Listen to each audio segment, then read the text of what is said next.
Hola chicos, yo soy Kerly Carvajal de segundo Oxford y les voy a hablar de la conquista y evangelización del Ecuador. La conquista y la evangelización del Ecuador fueron de la mano en todo el territorio del mismo.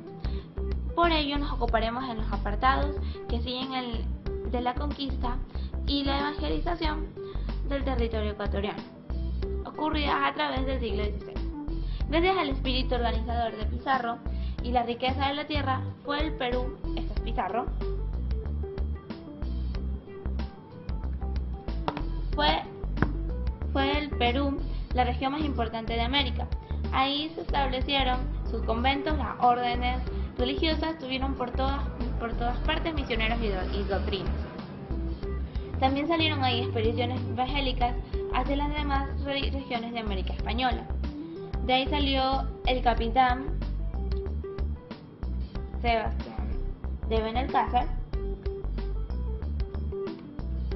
en 1533, hasta llegar al Ecuador, donde fue fundada en diciembre de 1534, la ciudad de San Francisco de Quito. Con él fue el sacerdote mercedario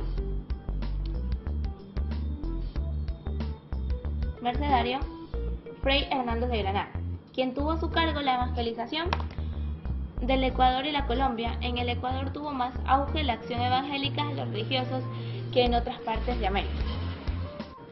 Benalcázar, como ya sabemos, embarcó las costas de Perú, donde se unió a la expedición preparada por Francisco de Pizarro contra el Imperio Inca en 1532.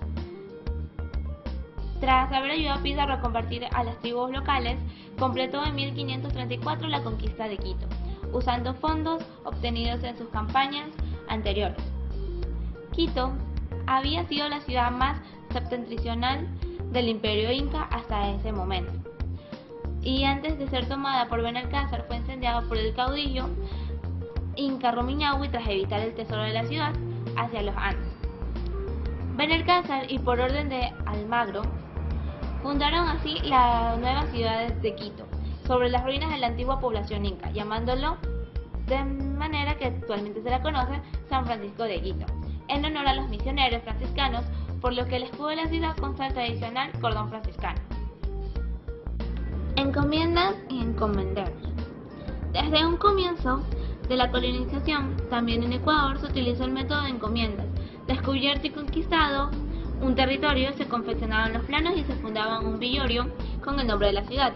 Las inmediaciones se repartían entre los conquistadores, siendo una de las ciudades de las principales obligaciones cuidar, defender y catequizar a los indios desde su territorio.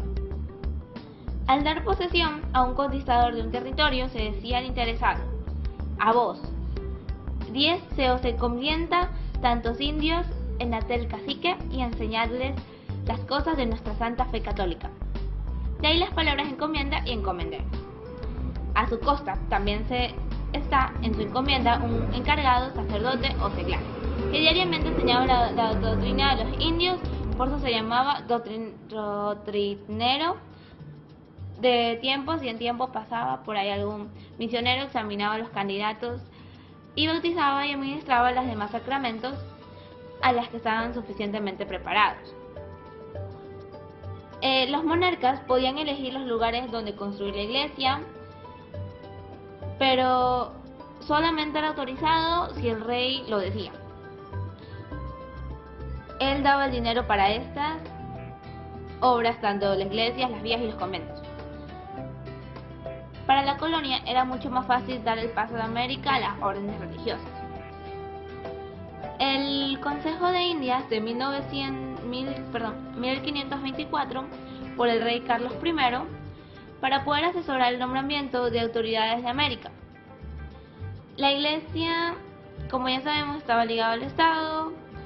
Los monarcas tenían la obligación de evangelizar a los pobladores autóctonos. Tenían la posibilidad de postular candidatos para los puestos de la iglesia más relevantes. Ya sabemos que la iglesia era la única en hispanoamericana y los objetivos era inculcar la iglesia católica tanto como religión. La misión principal era educar y culturalizar a los indígenas con sus pensamientos con sus pensamientos católicos, donde se marcó la orden de los jesuitas o Compañía de Jesús. Claustro del convento franciscano de Quito. Esto ocurrió en el año 1534. Quito llega a ser el centro de operaciones de los ejércitos y a su vez de la expansión de la iglesia. Este objetivo se plasmó muy pronto con la creación de la diócesis de Quito en 1546, encomendada por García Díaz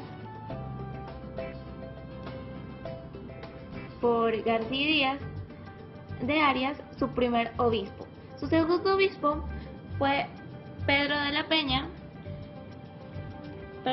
que participó en el concilio. Él es Pedro de la Peña,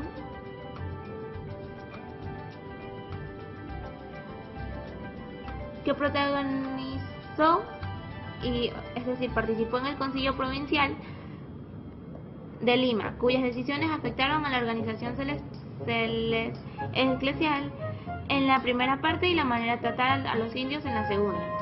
Allí se definió lo que sería la política oficial durante todo el periodo colonial. Había algo que es digno de subrayar, por así decirlo, que dijo él: una pedagogía especial para enseñanza de la doctrina y un amor entrañable de parte de los sacerdotes a los indios como en menores de edad en la familia de la iglesia.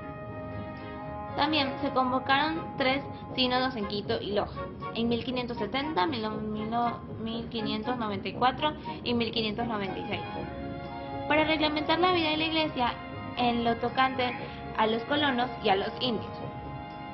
Allí se adoptaron 3 reglas específicas acerca de la modalidad de vida requeridas de los indios, sobre la vestimenta, los apartamientos, limpieza, vida sedentaria, vida matrimonial, formas de comer, uso de la cruz, obediencia como serbios, etc. A eso me refiero a que la Iglesia Católica era como una especie de registro civil, ya que para bautizarte tenían que llevarte allá, para casarte te casabas allá, para divorciarte también, para evangelizarte también. Ellos llevaban todo registro tuyo.